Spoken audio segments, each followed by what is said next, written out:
네, 앞서 계속해서 전해드린 것처럼 북한이 어제 6번째 핵 버튼을 눌렀습니다. 미사일 도발에 이어 핵실험까지 북한의 브레이크 없는 도발로 한반도 정세가 또다시 요동치고 있습니다. 네, 연합뉴스 통일 외교부 문관현 기자와 함께 숨가쁘게 돌아가는 외교안보 정세에 대해서 살펴보겠습니다. 어서 오십시오. 네, 안녕하십니까. 안녕하십니까. 네, 일단 저희가 어제부터 발빠르게 북한 핵실험 소식을 계속해서 전해드리고 있는데 먼저 어제 핵실험이 진행된 과정이랑 그거에 갖는 의미를 정리 한번 해주시죠. 네, 어제 그 북한이 핵실험을 감행한 이후에 드디어 이제 북한이 돌아올 수 없는 다리를 건넜다 또는 이제 루비콘강을 건넜다 이런 그 표현들까지 나오고 있는데요. 북한이 어제 제6차 핵실험을 감행한 것은 이제 오는 9일이 북한의 정권 수립일을 기념하기 위해서 그 앞두고 북한이 핵과 미사일 강국지를 이제는 못 받기 위한 그런 속내가 깔려 있다 이렇게 요약을 할 수가 있겠습니다. 네. 특히 이거 김정은 같은 경우에는 지난달 29일에 당시에 일본 열도를 지나가는 화성 12형을 그때 발사를 했었는데요.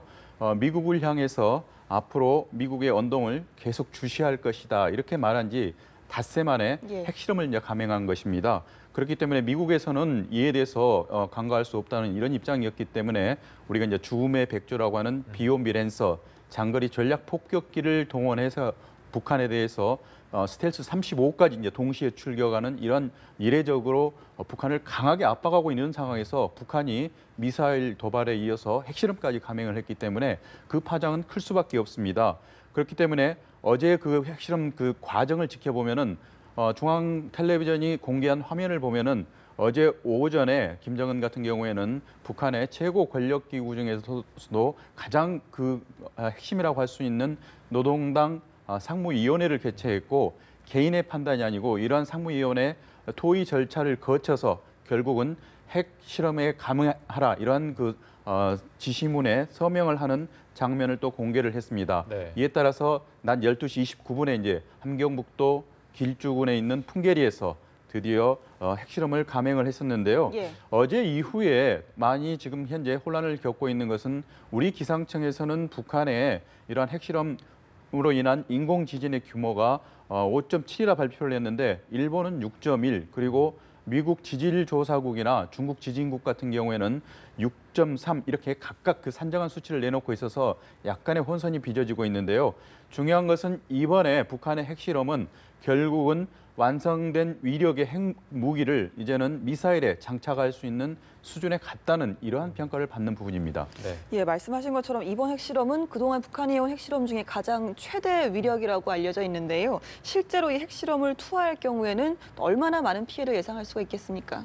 네, 한마디로 말씀을 드리면은 현재 방금 그 미국과 중국, 우리 기상청의 일단 그 추산치가 다르지만 미국과 중국의 기준으로 봤을 때 한 발을 떨어뜨리면은 서울 전체가 초토화될 수 있다. 이렇게 요약을 할 수가 있겠습니다. 네. 우리 기상청의 자료는 현재까지는 그 히로시마 원폭의 5배에서 6배 정도 규모로 보고 있고요. 하지만 미국이나 또는 중국, 러시아 같은 경우에는 이보다 훨씬 더 많은 100킬로톤까지 보고 있기 때문에 이러한 그 가정이 가능하다 이렇게 볼 수가 있겠습니다. 현재까지는 이제 군사 전문가들은 그렇기 때문에 이번에 북한의 6차 핵실험 같은 경우에는 그 위력이 약 50에서 100킬로톤 정도 이 정도 수준으로 보고 있고 정확한 그 위력은 현재까지도 계산 중이다 이렇게 정리를 할 수 있겠습니다. 네. 그렇지만 현재 북한이 보유하고 있는 스커드 미사일 단거리용이죠. 그리고 1200km 일본 열도를 타격할 수 있는 노동 미사일에는 언제든지 탑재를 할 수 있는 수준이기 때문에 이를 무기화하는 것은 어렵지 않다는 것이 전문가들의 우려 섞인 전망입니다. 네. 조선중앙통신 같은 경우에는 어제 핵실험을 하기 6시간 전에 당시에 화면을 공개를 했었는데요. 김정은이 핵무기 병기화 사업을 현지 지도화하는 장면을 공개를 했었는데 당시 그 벽면에 보면은 화성 14형 핵탄두라는 그러한 그 모형 앞에서 금속체를 김정은이 만지고 있는 모습까지 공개를 했거든요. 이것은 결국 북한이 화성 14형에도 언제든지 핵무기를 탑재할 수 있는 수준을 가지고 있다는 것을 대외적으로 암시를 하는 부분이거든요.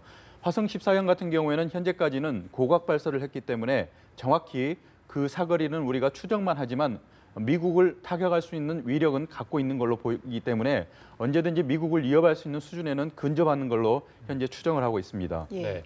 자, 그렇다면 저희가 북한이 도대체 무엇을 노리는지 북한의 노림수가 궁금해집니다. 북한의 노림수를 어떻게 분석해 볼 수 있을까요? 네, 북한은 현재 2006년도 이후에 6번째 핵실험을 감행한 것은 여러 외부로부터 오는 핵 공격 위협으로부터 자신을 보호하기 위해서 하나의 보호 수단으로서 핵을 개발을 했고, 이러한 핵 보유, 핵 강국국 이런 그 지위를 인정받기 위한 마지막 단계다, 이렇게 정리를 할 수 있겠습니다. 네. 북한 조선중앙통신 같은 경우에는 어제 핵실험을 하기 3시간 후에 내보낸 그 중대 보도를 통해서도 이 부분에 대해서는 분명히 이번 핵실험 같은 경우가 국가 핵무력 완성으로 가는 단계의 완결 단계를 목표로 하고 있다, 이렇게 얘기를 했기 때문에 이번 핵실험은 분명히 북한으로서는 그러한 핵 보유국의 지위를 보장받기 위한 하나의 단계로 볼 수가 있겠습니다.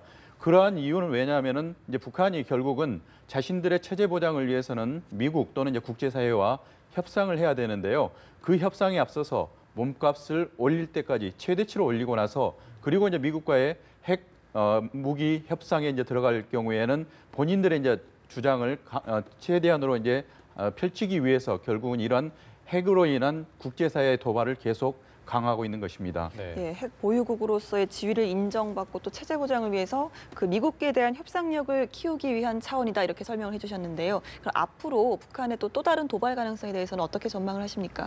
네, 북한이 지난달 그 29일 당시에 이제 화성 12형을 발사를 하고요. 그 다음 날 이제 북한 매체들이 일제히 그 화성 12형이 발사된 의미에 대해서 당시에 이제 발언을 쏟아놓았었는데, 화성 12형의 발사는 북한 군대가 진행한 태평양상에서 어떤 군사작전의 첫걸음이다, 이렇게 표현을 했습니다.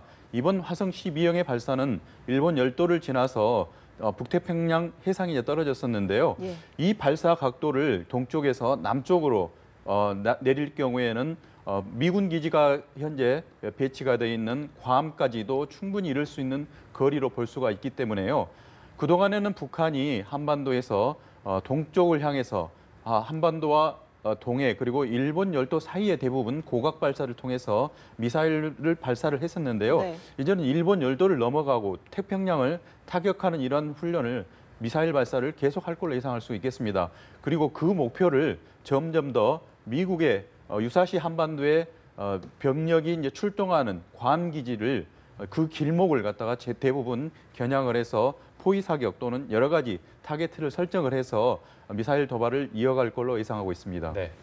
자, 이제 우리 정부의 반응도 한번 살펴보죠. 사실 뭐 대화의 문을 열어놓겠다 이렇게 밝혔는데 약간은 입장이 조금은 곤혹스러워진 것 같습니다. 최근에 문재인 대통령이 레드라인을 언급했는데 이 레드라인을 뭐 넘었다 안 넘었다 이런 논란도 많거든요. 어떻게 보십니까? 네, 문재인 대통령이 이제 취임 100주년 기자회견을 했었는데요. 당시 그 논란이 됐던 것은 레드라인을 이제 문재인 대통령 스스로가 언급한 부분입니다. 그 발언을 보면은 북한이 넘어야 하지 않을 레드라인이 있는데요.